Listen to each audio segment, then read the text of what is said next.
نہیں ہوتے، وہ تب خارج ہوتے ہیں جب تہبند باندھ کے ہم جب چلتے ہیں یا بیٹھ جاتے ہیں یا کھانستے ہیں یا پیٹ پہ وزن ڈلتا ہے، پہلو پہ وزن ڈلتا ہے یا لیٹتے ہیں، ان کیفیات پہ جا کے وہ قطرے نالی سے نکلتے ہیں۔ جب وہ نکلتے ہیں جس جگہ پہ لگتے ہیں، کپڑوں پہ لگتے ہیں کپڑے ناپاک، جسم پہ لگتے ہیں جسم ناپاک، جس جگہ پہ لگتے ہیں وہ جگہ ناپاک کر دیتے ہیں، وضو ٹوٹ جاتا ہے، وضو ہی نہیں ہوتا۔ نماز کی شرائط میں یہ چیزیں ہیں، جگہ کا پاک ہونا، کپڑوں کا پاک ہونا، جسم کا پاک ہونا۔ اگر یہ چیزیں نہیں ہیں تو نماز نہیں ہے، اگر وضو نہیں ہے نماز نہیں ہے، وضو کے بغیر نماز ہوتی نہیں ہے۔ تو جب قطرہ نکلے گا تو وضو ٹوٹ جائے گا، تو وضو ٹوٹ جائے گا، نماز نہیں ہے۔ ہم نمازیں ایسے ہی پڑھتے جا رہے ہیں، اور نمازیں پڑھ کے بعد میں ہمیں نمازوں کے اندر وسوسے آتے ہیں۔ وسوسوں کا مطلب یہ ہے کہ نماز میں دھیان کہیں اور چلا جاتا ہے، خیال کہیں اور ہے، کھڑا کہیں اور ہے، پڑھ کچھ ہو رہا ہے، بھول جاتا ہے۔ ان کیفیت جو بن جاتی ہے، جو وسوسے آتے ہیں، اس کی بیسک جو ریزن ہے وہ یہ ہے کہ ہماری ابتدا ہی ٹھیک نہیں ہے۔ جب ابتدا ٹھیک نہیں ہے پھر نماز کیسی نماز ہے؟ تو اسی لیے ابتدا کیسے ٹھیک ہوگی؟ اب استنجا کا طریقہ یہ ہے، استبراء کا طریقہ جو ہے اس سے مکمل پاکی حاصل ہو جاتی ہے۔ وہ طریقہ کیا ہے؟ وہ طریقہ یہ ہے کہ پیشاب کرنے کے بعد ٹیشو پیپر لیں اور پیشاب کی نالی کے سامنے رکھ کر، مختلف کیفیت بندے کی ہوتی ہے طبیعت جس پہ مان جائے، یعنی کہ کھانسے، پہلو پہ وزن ڈالے، چلے لیکن ٹیشو گرے نہ، کھان لیٹ جائے، ولا حتی یزول اثر البول ویطمئن قلبه على حسب عادته اما بالمشي او التنحنح او غیرہ کے لفظ لکھے ہوئے ہیں کہ اس وقت تک پیشاب جب تک اثر زائل نہ ہو جائے، دل مطمئن ہو نہ جائے، تب تک یہ عمل کرنا ہے۔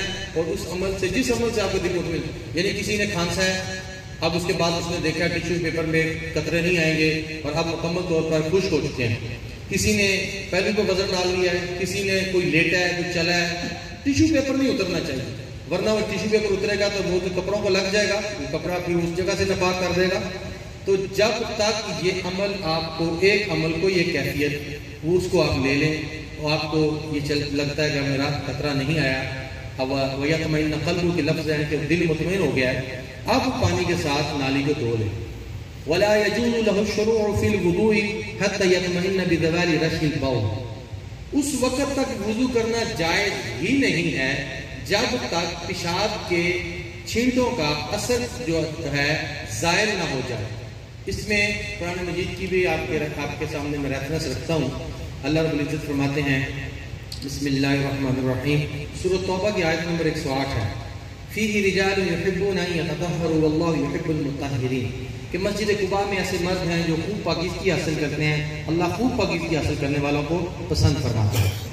تفسیر مظہری، تفسیرات احمدیہ میں بھی درج ہے کہ نبی حضرت عباس ابن عباس رضی اللہ تعالیٰ عنہ سے روایت ہے، نبی کریم صلی اللہ علیہ وسلم مسجد قباء کی طرف تشریف لے گئے اور آپ نے انصار صحابہ سے پوچھا، آپ کون سا عمل کرتے ہو جس کی وجہ سے اللہ نے تمہاری تعریف کی ہے؟ تو صحابہ نے عرض کی، حضور ہم پہلے پتھر استعمال کرتے ہیں پھر پانی استعمال کرتے ہیں۔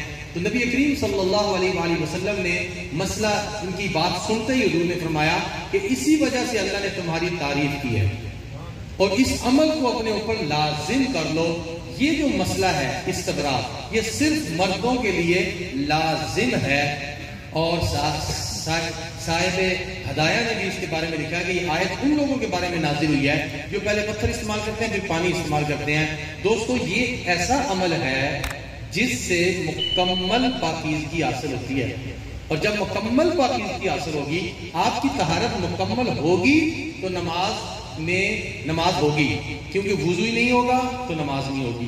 تو وضو کے لیے استبراء یہ مرد کے لیے لازم ہے۔ یہ جب میں نے مسئلہ بیان کیا، ایک ڈاکٹر صاحب MBBS بیٹھے ہوئے تھے، انہوں نے مجھے بعد میں بڑا اپریشیٹ کیا، کہتے سردار صاحب آپ نے تو کمال کی بات بتا دی۔ میں نے کہا کہ یہ میں نے مسئلہ بتایا، تو کہتے کہ آپ نے یقین کریں ہم ڈاکٹر ہیں اور ہم نے یہ چیز پڑھی ہوئی ہے کہ جو قطرے پیشاب کرنے کے بعد نالی کے اندر رک جاتے ہیں وہ بیماری کا باعث بنتے ہیں۔